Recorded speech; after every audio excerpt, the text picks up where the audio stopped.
Siempre en el programa trato de encontrar, no por escribirlo, sino una continuidad, un hilo, como se dice hoy en la jerga de la comunicación. Bueno, el hilo puede estar en los programas de gobierno, en los diseños de gobierno, en las agendas.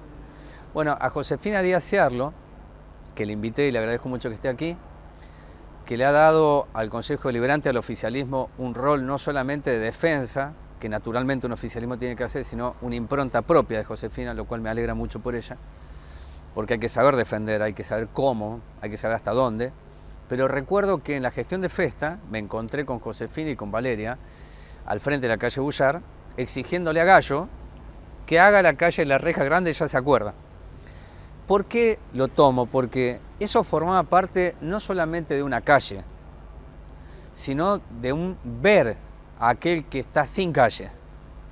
La gestión que perdura es la que va proyectando lo que a veces en el territorio suele decirse no se ve porque está la dominación, está lo oprobioso del sobrevivir, que se pierde perspectiva. Bueno, la primera pregunta para vos, de esa agenda que tenías, o que tenían como grupo, ¿qué es lo que pudieron alcanzar? ¿Qué es lo que han visto materializado? Así como te digo, la conectividad de La Reja también en Álvarez ocurrió. Yo recuerdo que con ellos charlábamos sobre por qué no una hormigonera municipal, no una asfaltera, era hormigonera. Bueno, ahora tenemos la asfaltera. Y lo traigo porque sí, lo charlamos durante mucho tiempo, muchos años. No es que es algo nuevo. Que se haga es importantísimo. Pero hay alguien que también pensó antes esto. De la agenda que tenían. Primero te agradezco la por favor. invitación al programa. Yo creo que nosotros hemos podido sostener algo fundamental para nuestra organización, en la historia de nuestra organización, que es el representar a quienes no tienen lugar institucional, en el sentido de que la comunidad demanda, históricamente demanda, y después hay alguien que tiene que resolverlo, ¿no? En esto de plantear que el gobierno de Mariel es el gobierno de las comunidades, también este ejemplo de lo de La Reja Grande, el ejemplo del 27 de Atalaya, digo, son demandas históricas. Después son un montón de elementos que tienen que ver con la coyuntura política, con las posibilidades de gestión, con la disponibilidad económica, ¿no?, de quien gestiona, de priorizar esas demandas históricas, de no hacer de cuenta que esa demanda nace en el inicio de una gestión y entonces puede esperar. Hay demandas que nacieron hace mucho, claro, que fueron construidas por la comunidad, porque también hay que reconocer que la comunidad casi siempre llega primero y después llega al Estado. La comunidad interpela al Estado, ustedes hoy son Estado, es sí, así. Totalmente, siempre. Siempre. Es esto. Por más que nosotros hagamos un esfuerzo muy grande por conocer todos los territorios, yo siempre digo, cuando vamos a un barrio a charlar con los vecinos, si uno pudiese vivir en todos los barrios, seguramente no va a tener los mismos reclamos que el vecino que hace 50 años que vive igual. Porque uno llega y nace en ese momento como vecina del barrio. Cada uno de nosotros desde somos parte de localidades distintas, de barrios distintos, sostenemos mucho la identidad del barrio como algo que nos identifica, estamos bastante ordenados en esa sintonía como organización. Sin embargo, lo primero que tenemos que resolver es que la escucha a la comunidad sea genuina y después ir siendo sinceros también en las posibilidades de solución, ¿no?, para las demandas. ¿Por qué es muy importante cuando vas vos al barrio ser sincero? Digo esto, es tan alta la demanda que lo que quiere un vecino, legítimamente, hombre o mujer, es una respuesta rápida. Sí. ¿En qué momento, ya siendo parte de un gobierno, vos decís, mira, no es fácil, y te tomás el tiempo de explicarlo? Sí. Lo otro es el facilismo, la simplificación, que lleva a que después se divorcie un poco más la gestión o la política del vecino. Sí, por eso, a ver, en qué es lo importante de la sinceridad también es plantear un poco la historia de lo que nosotros veníamos a hacer. Nosotros como organización planteábamos duramente la necesidad de modificar el sistema de recolección de residuos. Creo que en eso no solamente fuimos consecuentes con nuestra mirada, sino que además aportamos en todo lo que pudimos nuestra esencia a ese pliego que hoy hace que funcione el sistema de recolección como funciona, que vamos a seguir dando pasos en torno a eso Y eso lo tenemos que seguir comunicando a la comunidad. Ujú. Y en eso también está el cómo nosotros le podemos llegar a plantear a los vecinos las posibilidades de solución. En esto que vos planteabas de la faltera. Nosotros como municipio, Sí. sin autonomía de acción, tenemos una capacidad. Y eso el vecino lo tiene que saber. Claro. Aumentando la autonomía, tenemos esta capacidad. Y eso el vecino también lo tiene que saber. Y después, a futuro, cuando podamos hacer crecer el proyecto de que la faltera se convierta en hormigonera y poder también plantear un esquema de aumento de la cantidad de calles de asfalto que tenga Claro. Moreno, bueno, eso también se tiene que saber. Ahora, también lo importante es poder ir siendo sinceros en el cómo vamos a ir resolviendo eso. Ujú. Si nosotros hoy vamos a un barrio que tiene demandas, porque tampoco vamos a decir que el gobierno, que hemos podido resolver todo, no podemos resolver el estado de, no solo de abandono, sino de deterioro que tenía Moreno en 1 año y medio de gestión, atravesando 1 año entero de pandemia. Digamos, No, sería falso. prácticamente es imposible, falso. ¿no? Sería falso, absolutamente. Sí, falso y generar expectativas que no existen. A eso voy cuando digamos. te hacía esta consideración de cuándo explicarlo. Hablaba del tiempo. Sí, totalmente. Que ese es el tiempo para reconstruir. Yo no sé si se reconstruye una relación, sino que el vecino sienta que los representantes lo representan. Es Sí. casi ciudadano lo que te digo, ¿no? Ni siquiera voy a un acto de militancia o constricción del deseo, de la utopía. Estoy hablando de algo simple, lo decía Martina Arrizabalaga, el ABL, te digo, Alumbrado Barrio y Limpieza. Tal cual. Después aparece la gestión más en dimensión, porque Moreno, vos que lo caminaste y yo también, falta lo básico. Bueno, hasta que alcancemos eso, no se puede perder de vista qué es lo que quiere una estructura política y desea para Moreno. Entonces la siguiente pregunta es, ¿qué crees vos o qué deseas vos para Moreno? En Yo- términos posibles, ¿no?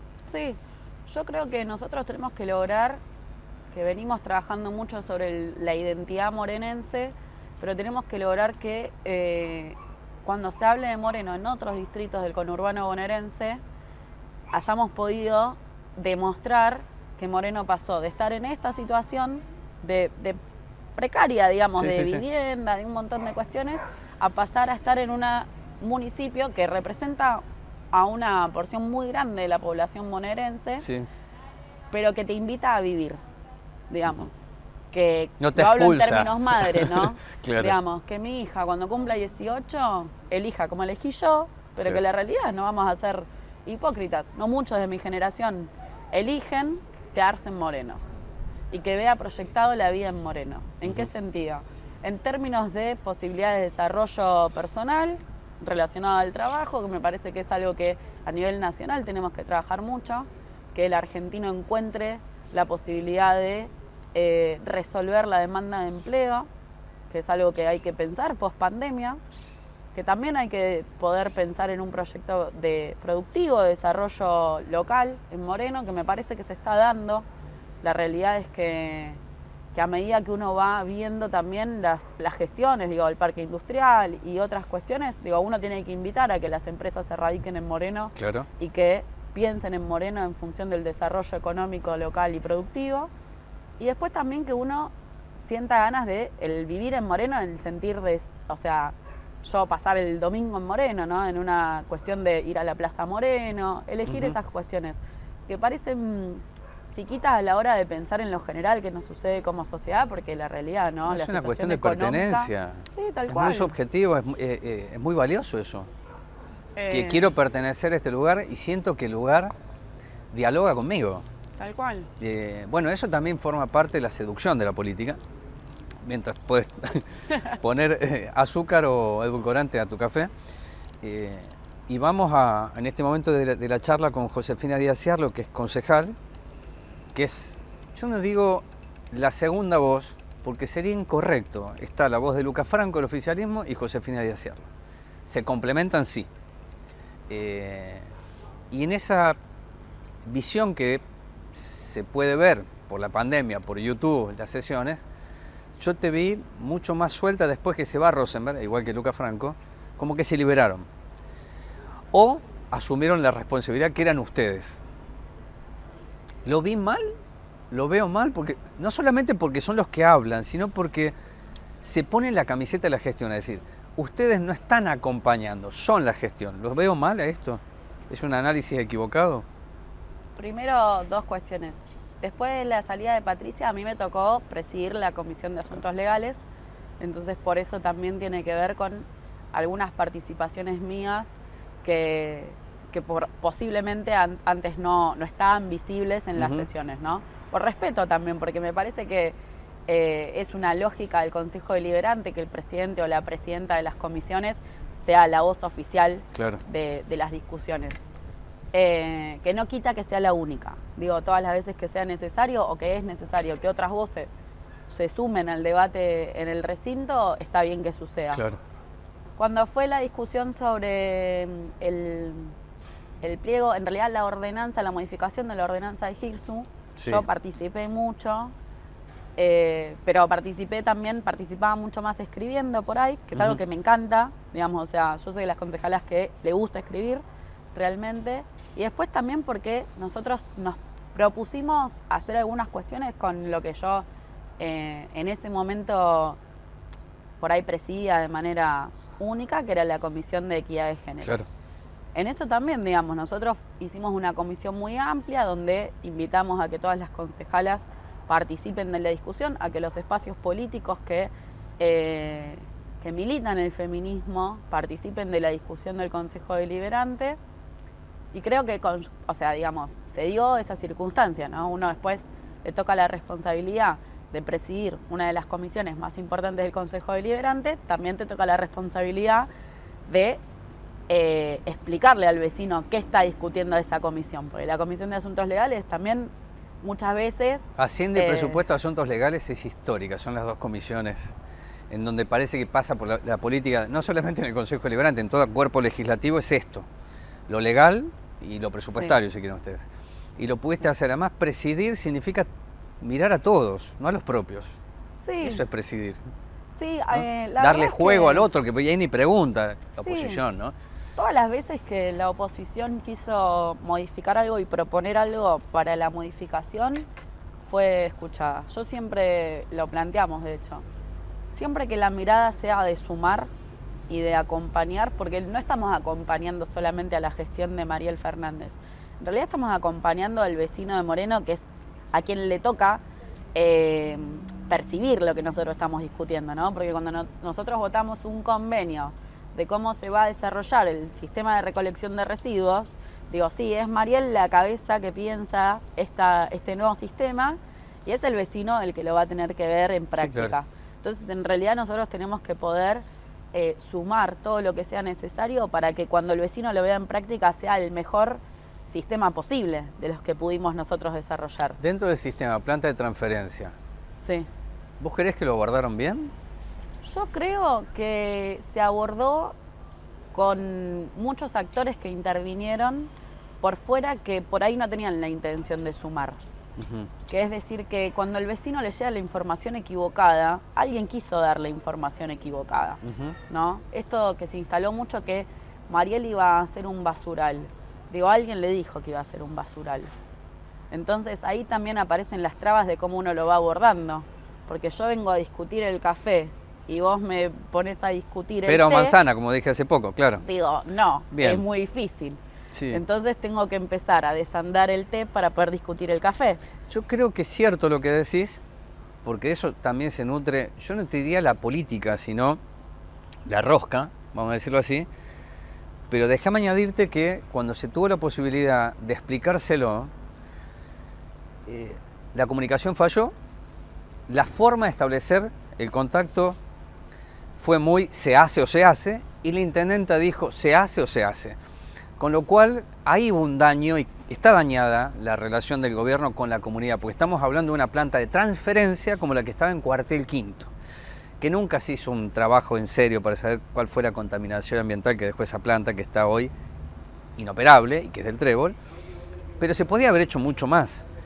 La siguiente pregunta sobre esto es si se va a hacer ahí, porque la última información que tenemos por gacetillo oficial es que vino un funcionario nacional y acompañó la idea de la gestión, no de Mariel, de la gestión de que la planta no se mueve de ahí. Y si no hay planta, los camiones van al SEAMS. Entonces ya comienza una discusión sobre el ahorro.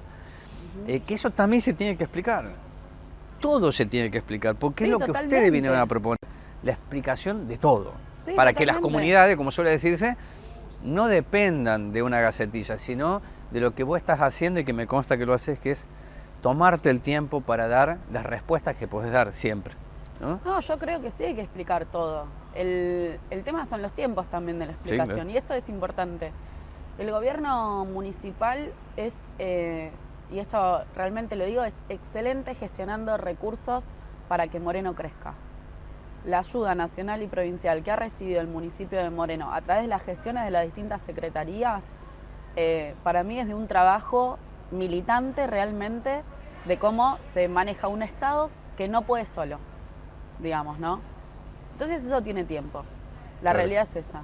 La disputa en términos económicos, digo, el gobierno nacional tiene una posibilidad de acompañamiento a los municipios y también hay que tener un trabajo muy grande para llegar primero.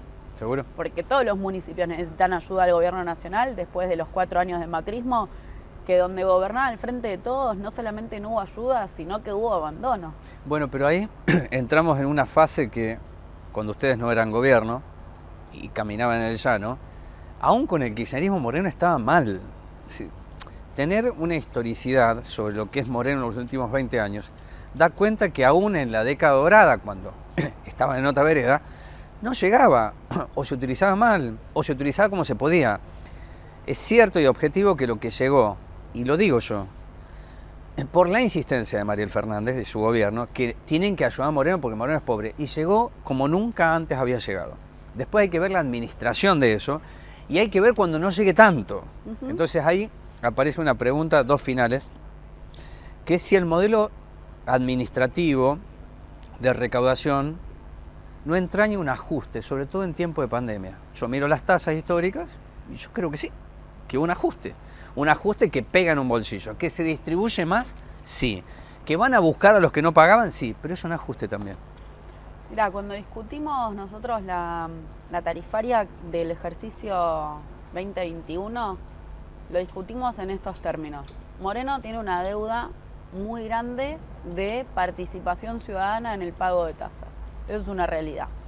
Veníamos nosotros con un porcentaje muy bajo del pago de tasas y lo aumentamos en el 2020, que es la rendición que votamos hace poco, a un casi 60-70%. Digamos, oscila entre, dependiendo de los meses. Se aumentó porque ¿no? Fuiste a buscarlo y presionás, es así. Puede ser, pero también hay una cuestión de responsabilidad ciudadana. Y yo... Responsabilidad que está añadida a la respuesta que le da el municipio. Exactamente, a eso iba. Bueno, dale. ¿No? ¿Por qué? Porque yo le pregunto a muchos morenenses, yo históricamente viví en el centro de Moreno, mi familia es del centro de Moreno, y hoy el centro de Moreno te dice, yo veo todo el día el municipio trabajando. Yo veo a la gente todo el día trabajando. Y eso hace que uno priorice gastos, ¿no? O pagos. Porque en realidad no son gastos, son pagos. Sí. Después está, en términos inflacionarios, cuánto ha aumentado la tasa o no. Y te doy un ejemplo casi personal. En el centro de Moreno, una vivienda que vive a 3 cuadras de la estación, con todos los servicios incluidos, no puede pagar 260 pesos de municipal. Hoy paga 1.000. Yo la verdad es que entiendo que hubo un aumento a esa situación de tasas municipales. Ahora, creo que en realidad el problema es que había un atraso tan grande, sí, claro, que cuando uno percibe en la realidad lo que está pagando lo justo. Después que se dio en un proceso complicado a nivel nacional, todo se dio en un proceso complicado a nivel nacional. No, sí, a ver, yo creo que dijiste bien, es un atraso, pero se liberaron topes.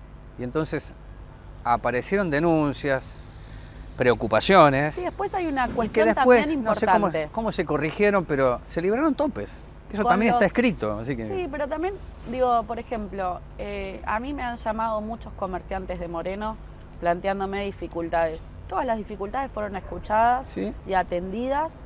Y cada particularidad también es, o sea, no siempre hay que pensar en la ley general para que todo encaje en esa situación, ¿no? Cuando nosotros votamos la tarifaria sabíamos que esta era la situación y que iban a llegar los vecinos que iban a plantear que esto no lo podían pagar. Y está bien que lo planteen, porque tiene que haber un municipio que dé respuesta a cada una de las particularidades. Y con eso se hizo un trabajo grande. Que es decir, nosotros en la pandemia, por decisión de la intendenta, eximimos de las tasas de seguridad e higiene a todos los comercios que estaban imposibilitados de trabajar. Este año se planteó también el acompañamiento a aquellos comerciantes que por ahí no estaban en condiciones, por disposición nacional y provincial, de trabajar, pero se los escuchó, nos reunimos, hemos buscado la manera de que empiecen a trabajar de alguna forma u otra. Digo, los ejemplos están y lo sabemos en general, que todos los sectores tuvieron un espacio de diálogo con el municipio o con, en mi caso, concejales y demás. Y después también está en que el que plantea, yo esto no lo puedo pagar porque mi recaudación no me permite pagar, se generaron herramientas tarifarias tributarias donde el municipio va a verificar que eso sea real, porque también hay una historia necesaria de reconocer, digamos, ¿no? Que no siempre lo que se piensa en pagar como prioridad es la tasa municipal, claro. Entonces nosotros tenemos que defender las arcas del municipio en ese sentido. Y cuando se generaron herramientas para verificar que eso que decía el comerciante era así, se resolvió. Y después también está el comerciante que dice, yo voy a hacer lo imposible para pagar, porque tiene una voluntad de que Moreno crezca en sentido económico. Entonces, ahí me parece que lo fundamental en eso es la posibilidad del diálogo con los sectores que necesitan acompañamiento del Estado. La última pregunta es electoral, obvio. Estamos, cuando salga el programa, ya sabremos cómo se conforman las coaliciones, es decir, qué partidos las integran. Y creo que es el 24 donde aparecen las listas, ¿no? No saben lo que pasa un minuto antes de que se cierre una lista. Algún día haremos un programa sobre eso. No ese día, es imposible, ¿no? Pero vamos a hacer un programa sobre eso porque es muy interesante de qué manera se discute, pero tiene que ver también con lo que le preguntaba a Castaño, que es de Peronismo Unido, o a Martina Reizabalaga, es la representación. La representación tiene un lugar y ese lugar da cuenta de cómo mira aquel que decide. Y además, si le da un número, esta persona que representa un espacio dice, bueno, ¿por qué le das al otro aquello que todavía no lo merece? Es una discusión lógica que se da, ¿no? Está muy alejada de la comunidad esto, pero forma parte de la vida política. Entonces la pregunta que te quería hacer es si Somos va a tener una representación en la lista y ustedes pelean por una representación más en la lista, o no es importante en esta de medio término. No, las representaciones son siempre importantes. Yo creo que nosotros también tenemos una realidad que el gobierno de Mariel representa a nuestro espacio político, porque es el gobierno con el que llegamos. Nosotros llegamos con un acuerdo de proyecto político, lo vemos reflejado en la gestión, en esto que te decía, en la escucha. Obviamente que nuestro espacio quiere siempre aportar a que el gobierno de Mariel pueda seguir gestionando ese proyecto de gobierno, y uno de los lugares fundamentales para que eso suceda es el Consejo Deliberante. Me estás diciendo que sí. Estamos diciendo que nosotros, en la medida de las circunstancias, digamos, electorales, tenemos como objetivo defender al gobierno municipal, como también defender al gobierno provincial y nacional, porque creo yo, y esto es una opinión no para desmerecer a quienes están planteando una necesidad de otro espacio ni nada, sino porque realmente lo considero, el gobierno nacional tiene enfrente mucho odio, que es el proyecto de Juntos por el Cambio a nivel nacional, y me parece que nosotros tenemos que ser cuidadosos con que lo que vino a hacer el Frente de Todos tenga una posibilidad de hacerse, en todos los sentidos, ¿no? A nivel nacional, provincial y municipal. En esto que te decían, Mariel tuvo que gestionar con un año de pandemia y posiblemente hizo un esfuerzo gigante para poder empezar a mostrar el proyecto de gobierno. Porque nosotros gestionamos en la emergencia sanitaria. Sí, claro. Entonces, por ahí hasta como se todos, vio más ¿no? reflejado. El mundo ha sido esto, claro. Se vio más reflejado la política sanitaria y no se pudo ver expresado el proyecto político de lo que significaba, aún con las decisiones fundamentales que se tomaron. Entonces, en eso que quiero decir, nosotros vamos a sumar a todo lo que haga falta sumar para que el gobierno del cual somos parte pueda seguir llevando adelante el proyecto político que tiene. Clarísimo. Pero, por supuesto, quieren que un representante, o una representante, no voy a decir el nombre, pero me imagino, por la experiencia que tiene, porque tengo una enorme estima, tiene que estar, porque el Consejo Deliberante es un lugar político. No sé por qué se le baja el precio. La verdad que lo que se tiene que recuperar es poder en las cámaras para que precisamente haya como un dosaje en el equilibrio de lo que hace un ejecutivo, pues el ejecutivo lo tiene todo, a veces comete equivocaciones, atropellos que después se lamentan. Es decir, ¿por qué? Y porque del otro lado no hubo ese freno o esa mirada crítica de decir, por ahí no, mira, acá también nosotros somos representantes del pueblo, hombres y mujeres, yo ¿no? también tengo una posición y lo sabe el Ejecutivo, lo supieron desde el primer día que por ahí hubo una discusión más fuerte en el Consejo Deliberante, que nosotros vinimos a ser concejales, digamos, ¿no? Ocupar la banca no era solamente un deseo de nuestra organización, sino que era un deseo de gestión, ¿no? De que legislar para nosotros es muy importante. Con Lucas, desde el primer momento planteamos que ese iba a ser nuestro rol. ¿En qué sentido? En que sabíamos que íbamos a tener que acompañar mucho en decisiones importantes a la gestión de Mariel, pero que queríamos tener participación en esas decisiones desde nuestro lugar, que es el Consejo Deliberante, en modificar lo que pensemos que sea importante modificar y en sumar lo que pensamos que es importante sumar. Si somos más para poder favorecer ese proceso, bienvenido sea, y nosotros obviamente que tenemos la voluntad de que así sea. Me parece que en eso tenemos coincidencias y el Consejo para mí es no solamente la caja de resonancia de la política, porque así se ve, sino que es el espacio donde la comunidad tiene que tener participación. Creo que eso se cambió bastante.